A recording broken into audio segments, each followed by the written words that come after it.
किसे कहा जाता है? तो उत्तर हमारा होगा स्विट्जरलैंड को लोकतंत्र का घर कहा जाता है। जो स्विट्जरलैंड में ऐसी स्थिति है कि जैसे हम किसी को वोट देकर के जिताते हैं तो वहां पे उनको हम बुलाने की स्थिति में भी हैं। यानी स्विट्जरलैंड में ऐसी व्यवस्था है कि वोट देके अगर जिता दिए आप, और वो संसद सदस्य जो हैं, लोकसभा सदस्य जो हैं, यदि वो नहीं सुनते हैं, काम नहीं करवाते हैं, तो उनको आप फिर से वापस भी बुला सकते हैं। इस प्रकार का प्रावधान जो है वो स्विट्जरलैंड में पाया जाता है।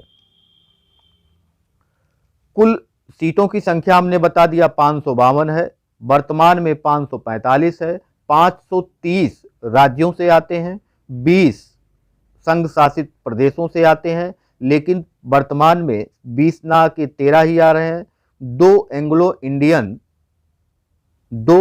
इंडियन जो राष्ट्रपति मनोनीत करता है।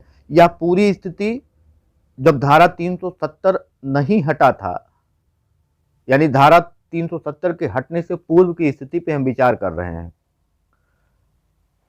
लोकसभा की बैठक का कोरम की अगर बात की जाए, यानी न्यूनतम कितने सदस्य हो सकते हैं तब माना जाएगा वैध, वह बैठक वैध माना जाएगा, तो उसी को कोरम कहा जाता है। सदस्य संख्या का 1/10 यानी कम से कम 55 सदस्य उपस्थित होने चाहिए, तब लोकसभा की जो कार्यवाही चलेगी वो वैध माना जाएगा, अन्यथा अवैध माना जाएगा।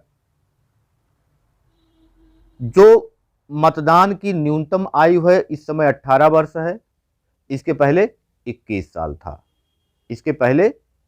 साल था। इसके अलावा लोकसभा का चुनाव लड़ने के लिए, लोकसभा सदस्य का चुनाव लड़ने के लिए आयु जो है वो कम से कम 25 वर्ष होनी चाहिए। आयु कम से कम 25 वर्ष होनी चाहिए। जब आप चुनाव लड़ते हैं तो जमानत राशि, यानी कहते हैं जमानत जब्त हो गया, तो जमानत जब्त वाली स्थिति क्या होती है इसको भी आपको जानना होगा कि जितने भी वैध मत होते हैं, यदि उसका 1/6 किसी सदस्य को नहीं मिला, जैसे मान लीजिए कि 6 वोट वैध है तो कम से कम 1 वोट पाना है। यदि 1 वोट नहीं पाया तो उसकी जमानत जब्त हो जाएगी। यानी वैध मतों का 1/6 छठवां हिस्सा यदि नहीं मिलता है तो उसकी जमानत जब्त मान ली जाती है और वह जब्त हो जाता है।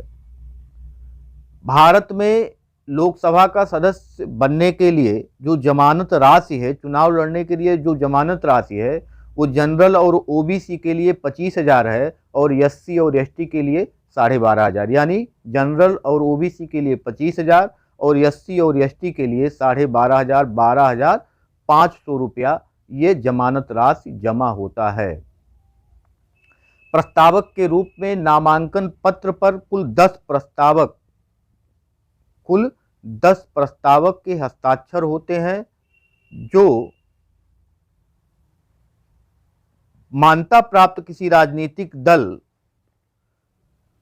का कोई सदस्य यदि चुनाव लड़ता है तो उसको मात्र एक प्रस्तावक की जरूरत होती है, केवल एक प्रस्तावक की जरूरत होती है। लोकसभा का चुनाव हो या विधानसभा का चुनाव हो जो हमारे यहाँ होता है, उसको कहा जाता है, जो प्रणाली अपनाई जाती है, फर्स्ट पास्ट दी पोस्ट। फर्स्ट पास्ट दी पोस्ट, फिर से सुनिएगा, फर्स्ट पास्ट दी पोस्ट, यानी कि जिसको सबसे ज्यादा वोट मिलेगा वही जीत जाएगा। इसी को कहा जाता है फर्स्ट पास्ट दी पोस्ट। इसके अलावा जहां पे ये सिस्टम नहीं अपनाया जाता है वहां पे 50% प्लस 1 वोट पाना जरूरी होता है। तो भारत में ऐसा नहीं है, आप 10% वोट पाए अगर सबसे ज्यादा है तो आप निर्वाचित घोषित कर दिए जाएंगे। कोई जरूरत नहीं है कि यहाँ पे 50% प्लस 1 वोट पाया जाए। यदि लोकसभा के सदस्यों को शपथ की बात की जाए तो राष्ट्रपति के पास होता है, राष्ट्रपति उनको शपथ दिलाता है, किंतु वह किसी को दिला करके अपना अधिकार उसी को दे देता है और बाकी सदस्यों को वही अपना दिलाता है। तो ये सारी जो स्थितियां हैं लोकसभा में यदि अविश्वास प्रस्ताव लाना हो, लोकसभा में यदि अविश्वास प्रस्ताव लाना हो तो कम से कम 50 सदस्यों की सहमति आवश्यक होती है। यानी 50 सदस्य उस पर दस्तखत करेंगे तब अविश्वास प्रस्ताव आएगा। और भारतीय संविधान में अब बात करें तो विश्वास और अविश्वास प्रस्ताव शब्द का उल्लेख नहीं है, बल्कि एक परंपरा ये बन गई है कि ऐसा होगा। और यदि एक बार अविश्वास प्रस्ताव आ गया तो फिर दोबारा 6 महीने तक अविश्वास प्रस्ताव नहीं आएगा। तो 6 महीने तक फिर से अविश्वास प्रस्ताव नहीं आएगा, ऐसा होता है।